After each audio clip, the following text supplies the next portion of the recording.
Halo teman-teman, selamat malam. Perkenalkan nama saya Melvania Lancia. Di sini saya mau menjelaskan tentang Microsoft OneNote. Nah, di sini saya sudah punya materi yang namanya materi PS, di mana saya ngambil lahirnya Orde Baru. Sebelum itu saya udah ada materi dan selanjutnya saya akan menjelaskan beberapa hal tentang Microsoft OneNote. Nah, Microsoft OneNote ini juga merupakan salah satu tugas saya di mata kuliah aplikasi komputer bisnis. Oke, saatnya kita mulai. Saya akan membuat source page dari sebuah judul. Jadi kalau di sebuah buku itu judul tetapi mempunyai sub judul. Nah, di sini saya punya materi IPS. Materi IPS ini saya klik, kemudian klik kanan, kemudian saya bikin new page. Nah, di bawah itu ada tulisan untitled page. Nah, ini tuh berarti dia sudah ada page lagi. Nah, kemudian di sini saya akan membuat rangkuman IPS. Tulisannya rangkuman IPS. Nah, setelah saya membuat tulisan rangkuman IPS, selanjutnya saya akan ke materi IPS. Kemudian saya akan membuat rangkuman dari bab paragraf 1 sampai paragraf 3. Nah, di sini saya nggak akan panjang-panjang karena ini materinya saya sudah baca dan saya akan membuat rangkumannya. Saya akan mulai dari copy paste dulu.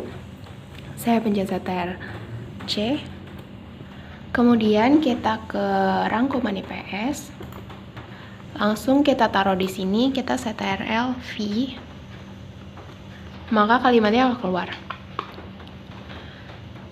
Dan setelah itu saya akan melanjutkan rangkuman ini dengan beberapa kalimat. Oke, mari kita mulai. Nah, setelah saya membuat rangkumannya, kembali ke tujuan awal kita membuat source page. Nah, ini belum bisa disebut source page karena tadi kita cuma membuat new page.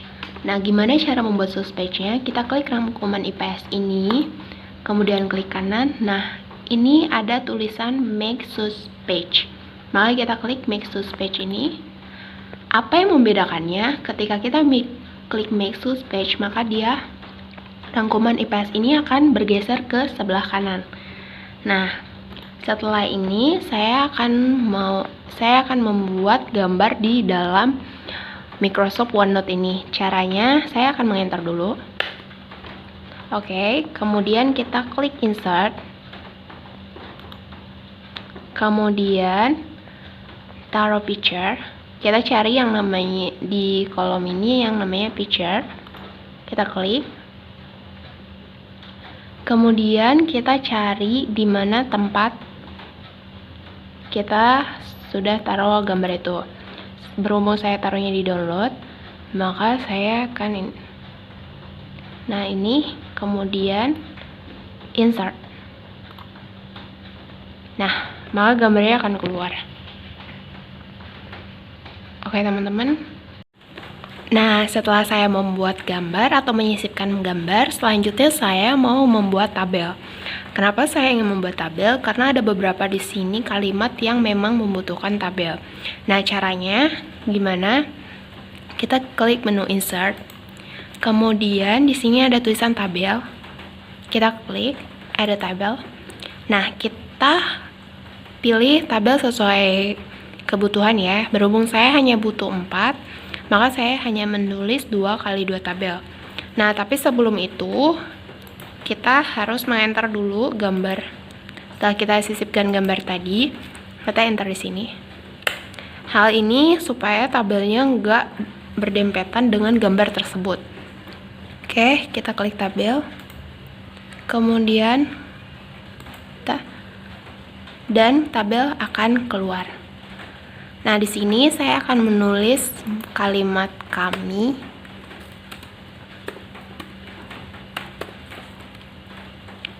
Copy.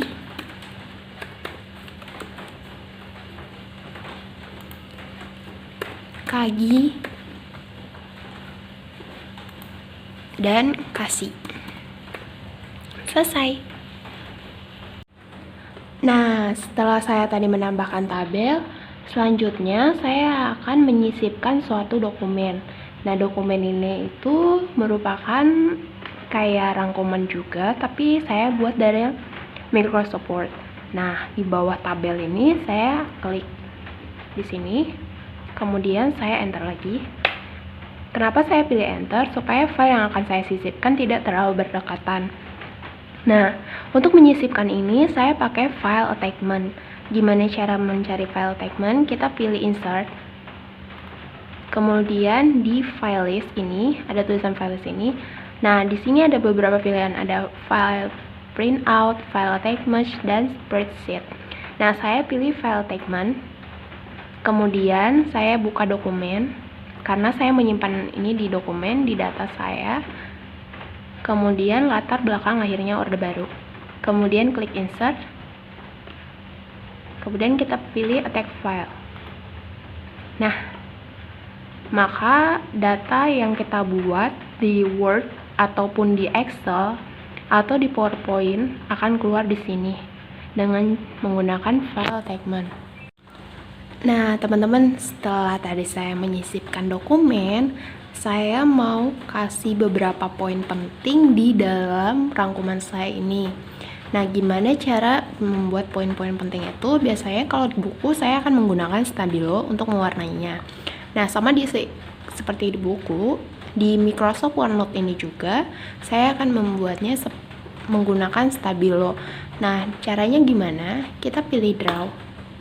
Nah, di sini tuh ada tools, ada shape, ada edit, dan convert.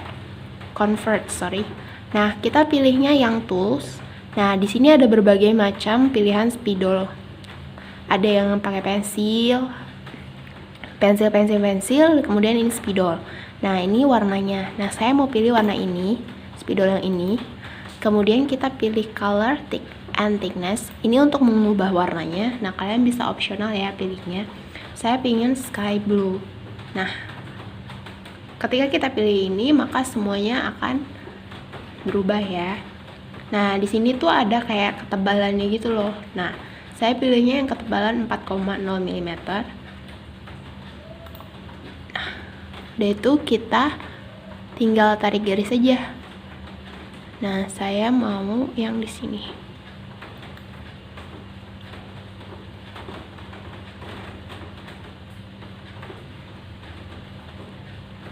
Teman-teman juga bisa pilih ya yang menurut teman-teman itu emang kalimat yang penting. Nah, kalau misalnya teman-teman tuh kayak, aku nggak suka nih warnanya gimana ya? Nah, teman-teman itu bisa ganti, tapi terlebih dahulu kita hapus dulu stabilonya.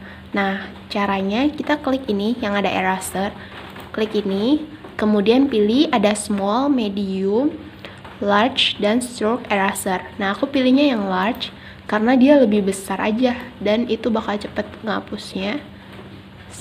Udah selesai. Kemudian kita klik lagi eraser ini, maka dia akan pindah ke tipe kursor. Nah, sama kayak cara yang pertama, kita tinggal pilih ini, tapi kita rubah color and thickness-nya. Nah, saya pingin warna yang rose, kemudian klik OK. Dan saya pingin ganti jadi di sini pada tanggal 26 Oktober ini sampai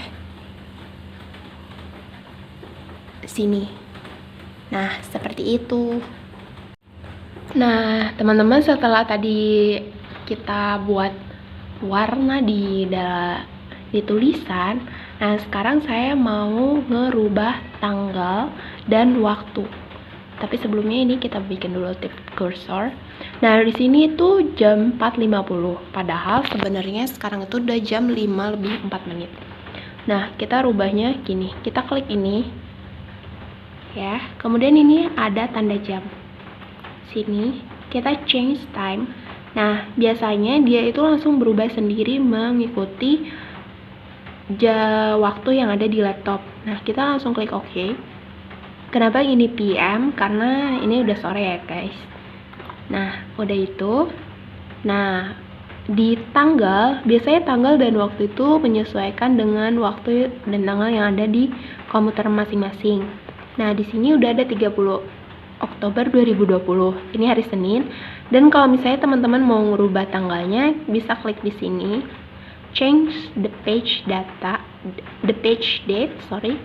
Klik di sini, maka teman-teman bisa rubah tanggal 29 atau tanggal 30. Itu terserah teman-teman. Nah, aku pilih tanggal 30. Maka tanggalnya akan berubah. Udah selesai deh. Oh iya teman-teman, ada satu lagi yang harus kita perhatiin juga. Nah, tadi kan berhubung aku udah kasih tahu beberapa cara untuk menggunakan tools yang ada di aplikasi Microsoft OneNote ini. Nah, kita juga sering kali kan dikasih konteks beberapa tulisan dan font size dari dosen itu yang harus sesuai sama ketentuan dosen. Nah, gimana cara kita ngerubahnya? Kita blok dulu dari sini sampai sini. Kemudian kita ke home. Baru kita pilih yang di basic text ini. Terus basic text. Terus kita klik di font. Nah, biasanya ini tuh banyak, kalian bisa pilih, opsional sih kalau kalian. Nah, tapi aku lebih suka Times New Roman. Aku hapus dulu. Nah, dia langsung keluar. Kenapa aku pilih Times New Roman? Karena biasanya itu yang standar dipakai untuk setiap tugas di kampus, di mata pelajaran aku. Nah, ini terus kita klik 12 karena itu emang udah standar. Nah, jadi dia bakal berubah tulisannya. Nah, kalian juga bisa ganti spasinya atau misalnya kalian mau tambah-tambahin fitur-fitur lain, di sini banyak. Bisa kalian pakai bullets. Ini di sini banyak ya. Kayak tambahannya tuh cantik-cantik gitu sih dia. Ada yang bintang, ada yang hitam kayak gitu. Nah, di sini juga ada angka. Nah, kalian bisa pakai ini juga. Itu opsional, terserah kalian. Tapi berhubung aku nggak mau pakai, jadi nggak perlu amat. Nah, untuk di Microsoft OneNote ini, fitur untuk halaman ininya memang lebih sedikit dari Microsoft yang lainnya. Nah, untuk spasinya, paragrafnya maaf. Nah, mereka disatuin di sini. Jadi ada line left, center, line right, itu mereka satuin di sini. Beda kalau yang di Microsoft Excel, PowerPoint, ataupun Word, itu beda. Nah, selain itu untuk style tulisannya, ini juga ditaruh di sini, mereka satu. Karena biasanya yang kita lihat di Microsoft lainnya itu mereka panjang ya di sini, langsung banyak kayak gitu, di sini enggak. Nah, ini tetap kayak gini, aku pilihnya normal ya tulisannya. Nah, kalau normal itu pasti dia balik lagi. Maka kita rubah lagi, sebenarnya ini terserah kalian juga sih. Nah, 12, maka dia berubah juga. Tetap kayak yang tadi. Oke guys, segitu aja materi tentang Microsoft OneNote yang aku jelasin. Mohon maaf bila ada kekurangan, bila aku menjelaskan. Selamat malam.